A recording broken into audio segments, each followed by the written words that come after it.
Thanks so much for watching my video and visiting American Wordsmiths. Please consider liking and subscribing. Here is a lesser-known but very powerful quote by Joan Didion on grief. Grief has no distance. Grief comes in waves, paroxysms, sudden apprehensions that weaken the knees and blind the eyes and obliterate the dailiness of life. Joan Didion and her beliefs about grief. Joan Didion, one of the most incisive literary voices of the 20th and early 21st centuries, approached the topic of grief with the same precision and clarity that defined her essays and fiction. Her most intimate and haunting work, The Year of Magical Thinking, 2005, chronicles her experiences following the sudden death of her husband, writer Gregory Dunne. This memoir is not only a personal account of loss but also a philosophical exploration of how the human mind processes grief, memory, and meaning. At the core of Didion's beliefs about grief is the notion that it defies logic.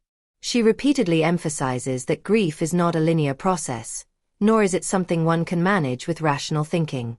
This belief is evident in her title, The Year of Magical Thinking. The phrase refers to her subconscious belief that if she just thought correctly, behaved properly, or performed certain rituals, she could somehow undo her husband's death.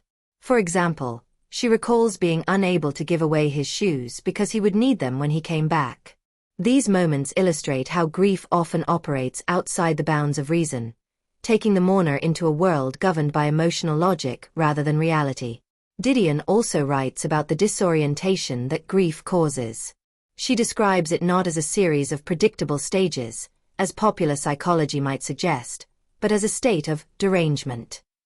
She becomes obsessed with the events surrounding her husband's death, replaying them over and over in her mind as though trying to find the one thing she missed, the one detail that could have changed everything.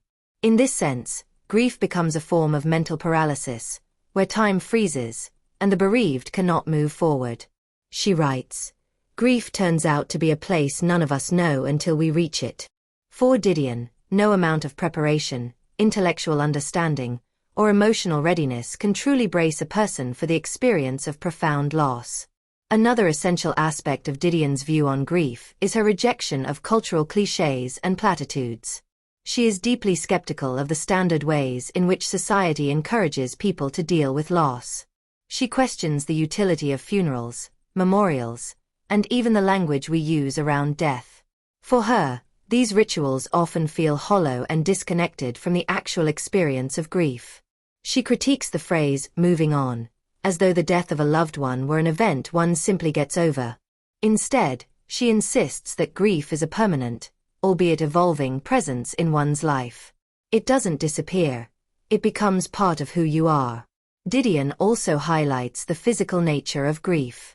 She details how her body responds to her husband's death: difficulty sleeping, sudden tears, loss of appetite.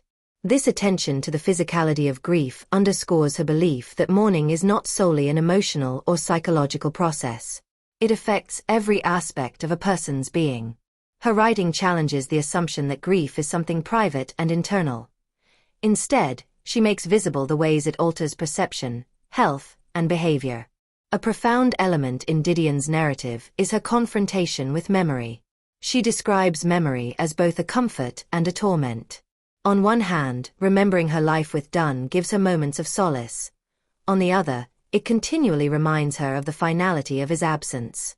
She is caught between wanting to remember and wanting to forget. This tension reflects a belief that memory is not a stable refuge during grief but a shifting and sometimes unreliable space. It complicates the grieving process because it keeps the past vividly alive even when the present has irrevocably changed. The memoir also coincides with her daughter Quintana's grave illness and eventual death, which she later wrote about in Blue Nights, 2011. In both works, Didion explores the concept of control, or the illusion of it. Her writing reveals an underlying belief that much of our lives are built around the assumption that we can control outcomes through reason, discipline, or planning.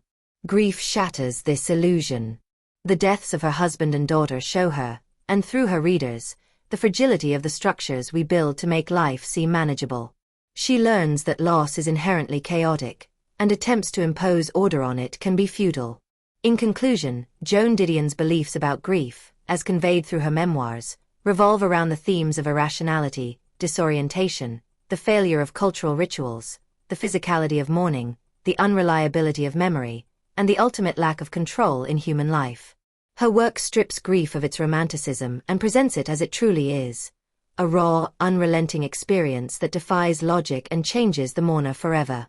Through her elegant prose and unflinching honesty, Didion not only gives voice to her own suffering but also offers a framework for understanding the complexity and individuality of grief. Her writing reminds us that grief is not something to be gotten over, but something to be lived with, an ongoing conversation between love, loss, and the longing for what once was.